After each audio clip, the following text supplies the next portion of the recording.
Hello বন্ধুরা, সম্প্রতি একটা খবর ছড়িয়ে পড়েছে। কর্ণাটকের এক মানুষ অরুণ ওয়ার্নিকার একটা বিশেষ ধর্মীয় অনুষ্ঠান করেছিলেন মুদির জয়ে। তিনি দেবী কালীকে তার রক্ত উৎসর্গ করেছিলেন আর ভুলবশত আঙ্গুল কেটে গিয়েছিল। তিনি মুদির প্রেমে এমনটাই পাগল যে এর আগেই তিনি নিজের বাড়িতে মুদির জন্য একটা মন্দিরও বানিয়ে ফেলেছেন। কিন্তু দুর্ভাগ্যবশত তিনি একা নন। এই নারীকে দেখুন। बीजेपी के टिकट पर तो कुत्ता भी खड़ा हो जाए हम जिता देंगे। ये सच है, अगर कुत्ता भी आएगा उसको भी जिताएंगे। ये तो फिर अंधविश्वास नहीं, भक्त हैं, अंधविश्वास नहीं है, हम भक्त हैं। अगर हमें 5,000 का सिलेंडर भी मिलेगा तो हम 5,000 का सिलेंडर लेंगे, 500 रुपए लीटर पेट्रोल ले लेंगे। बट मोदी सरकार তারা প্রস্তুত 5,000 টাকা দেওয়ার জন্য সিলিন্ডারের বদলে, আর 500 টাকা লিটারে পেট্রোলও তারা মেনে নিচ্ছে।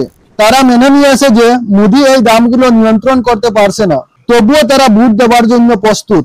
এক মানুষ এক বিজেপি সমর্থকের সামনে চ্যালেঞ্জ করেছে, आप बीजेपी का कोई ऐसा काम बताइए अच्छा जो सब बीजेपी को वोट। আর এই সমর্থকের কাছেই কোনো উত্তর না থাকলো সে এমন প্রতিজ্ঞা করতে বলল যে তার গোপন পোশাক খুলে দেখাবে মোদির প্রতি ভালোবাসা দেখাতে। 40-50 लोगों के बीच में चैलेंज दे रहा हूँ, उसका कच्चा भी फटा हुआ है, ये चेक करा दे। ये आपका पैंट उतरवाने के चक्कर में वोट दोगे बीजेपी को? अगर मेरा दे दोगे ना, चलो उतार लो, शर्त लगा लो, उतार दो मोदी जी के लिए। যখন ইউটিউব রিপোর্টার প্রবীণ গৌতম মাঠে গিয়ে খবর নিলেন, তিনি এক চাচার কাছে মুদ্রাস্ফীতি সম্পর্কে জানতে চান। महंगाई मेरे हिसाब से कोई ज्यादा नहीं हुई। अब मैं 10 साल से बनियान नहीं पहन रही। চাচা বললেন তিনি বেস্ট পড়া বন্ধ করে দিয়েছেন। मतलब आम आदमी बाइक पे ना चले, साइकिल पे। পেট্রোলের দামের সম্পর্কে প্রশ্ন করা হলে তিনি বলেন সবাই বাইসাইকেল চালাক, মোটরসাইকেল নয়। কেউ বেস্ট ছেড়ে দিয়েছে, কারো অন্তর্বাসে ছিদ্র আছে। মানুষরা গণতন্ত্রের জন্য বিপদটা জানে, তবুও কিছু মানুষ তাদের ভোট বদলাতে চাইছে না। তারা এখনো মোদির পক্ষে ভোট দেবে। এক মোদির সমর্থক কি বলেছে দেখো। जैसा कह गया वैसा मान लेंगे, अपने विवेक का इस्तेमाल नहीं करेंगे। तो पढ़ा लिखा होने का मतलब ये बिल्कुल भी नहीं कि हम अपना दिमाग का इस्तेमाल करना। কিছু মানুষ সত্যিই তাদের মাথা ব্যবহার করতে চান না। তোমরা হয়তো এইগুলা শুনে হাসছো, হয়তো মজা লাগছে, কিন্তু আমার চোখে এটা অত্যন্ত পরিব্যাপক শকিং। কিভাবে কোটি কোটি নাগরিক ডুয়ানো হয়েছে তা দেখতে। কয়েক বছর আগে আমি এদের ঠাট্টা করে অন্ধভক্ত বলে ডাকতাম, কিন্তু অনেকদিন ধরে আমি অন্ধভক্ত বলতে ছেড়ে দিয়েছি। এরা আমাদেরই মানুষ। যদি আমরা দেশটা বাঁচাতে চাই আর সামনে এগোতে চাই, আমাদের একসাথে কাজ করতে হবে। যেমন মহাত্মা গান্ধী বলেছিলেন, সমাজে বিভক্তি হতে পারবে না, না হিন্দু আর মুসলমানের মধ্যে, না বর্ণের মধ্যে, না অন্ধভক্ত আর লিবারেলের মধ্যে। আমরা ভারতের মানুষগুলো একতা বজায় রাখবো। আমরা যদিও এদের ঠাট্টা করে যাই, তাহলে এরা বদলাবে না। আমাদের বুঝতে হবে এবং বুঝাতে হবে কিভাবে তারা মেন্টালি দাস হয়ে গেছে।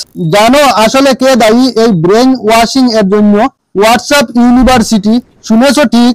সম্ভবত প্রো সরকারি টিভি অ্যাঙ্কার আর ইউটিউবরা বলবেন আমি তাদের কাজ কেড়ে নিচ্ছি। তা সঠিক নয়, কিছু ক্রেডিট যায় তাদেরকেও, কিন্তু হোয়াটসঅ্যাপ ইউনিভার্সিটির জন্য সবচেয়ে বড় দায় আছে। হোয়াটসঅ্যাপে যে খেলা চলে সেটা একদম আলাদা লেভেল। এই ভিডিওটা দেখো। তুমি হয়তো কোথাও এটা শুনেছো যে ভারতের স্বাধীনতা ছিল 99 বছরের লিজের মতো দেওয়া। वही मैं बता रही हूँ कि ये भी 99 साल की लीज पर ले पाए थे आप। अगर आप में इतनी कुब्बत थी तो पूरी आजादी लेते ना। उस टाइम क्यों आपने लीज पर ले ली?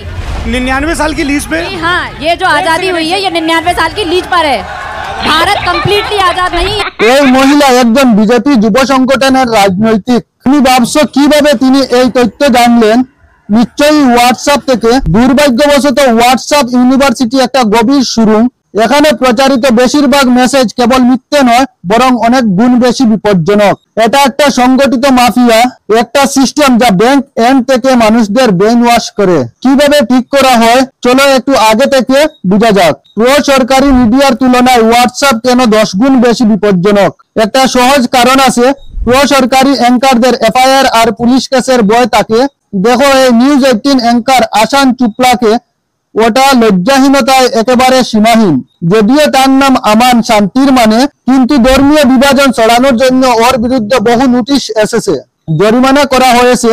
তার কাজের নেতিবাচক প্রভাব পড়ে তার বস মুকেশ আম্বানির সুনামেও। কিন্তু হোয়াটসঅ্যাপ ইউনিভার্সিটির তুলনায় কেন এই পিছিয়ে? কারণ ও এফআইআর এর ভয় পায়।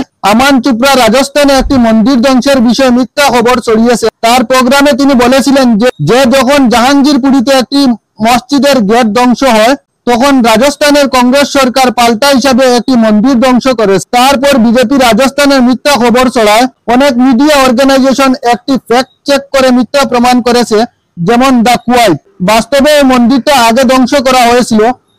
এবং যখন সেটা ঘটেছিল তখন বিজেপি সদস্যরা পৌর নিগম চালাচ্ছিল। যখন এটা প্রকাশ পায় বিজেপি রাজস্থান তাদের টুইট ডিলিট করে দিল।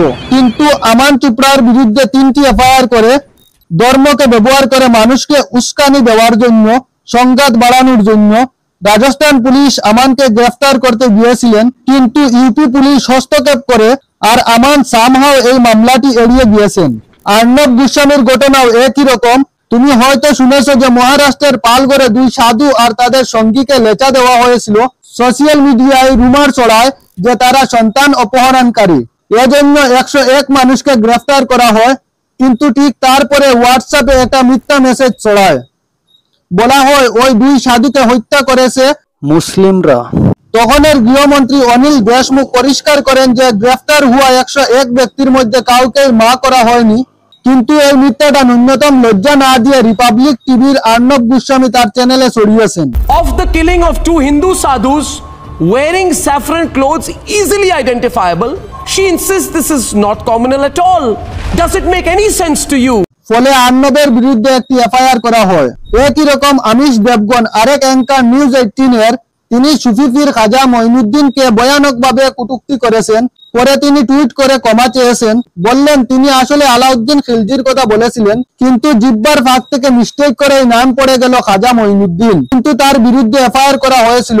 আরো একজন সুধীর চৌধুরী, যখন তিনি জি নিউজের কাজ করতেন তখন হোয়াটসঅ্যাপে একটা বাজে ফ্লোচার্ট ভাইরাল হয়েছিল। সেখানে একটা মিথ্যে তথ্য দেখানো হয়েছিল যে জিহাদের নানা টাইপ আছে। हार्ड जिहाद, सॉफ्ट जिहाद, कट्टर जिहाद, वैचारिक जिहाद है, इकोनॉमिक जिहाद, आर्थिक जिहाद, हिस्ट्री जिहाद, मीडिया। সুধীর লজ্জা ছাড়াই এই হোয়াটসঅ্যাপ ইউনিভার্সিটির মিথ্যাটা টিভি প্রোগ্রামে দেখিয়েছিলেন, কিন্তু এর ফলে তার বিরুদ্ধে এফআইআর পড়ে। তাই প্রসরকারি অ্যাঙ্কাররা তাদের সেরাটা করে মিথ্যা ছড়াতে, সমাজে ঘৃণা ছড়াতে। তারা রূপান্তরে বলেন ভারতের টাকার মান কমার যে সুবিধা আছে তারা মুদ্রাস্ফীতি বিষয়ে সরকারকে রক্ষা করে। रुपए के गिरने के अगर नुकसान है तो कुछ फायदे भी। তারা তরুণদের কর্তৃক বেকারত্বের জন্য দায়ী করে, নাগরিকদের ফ্রি লোডার বলেন, কৃষকদের খালিস্তানি বলেন। তো বন্ধুরা আজকের ভিডিওতে এতটুকুই। ভিডিওটি ভালো লাগলে লাইক এবং সাবস্ক্রাইব করবেন। ধন্যবাদ।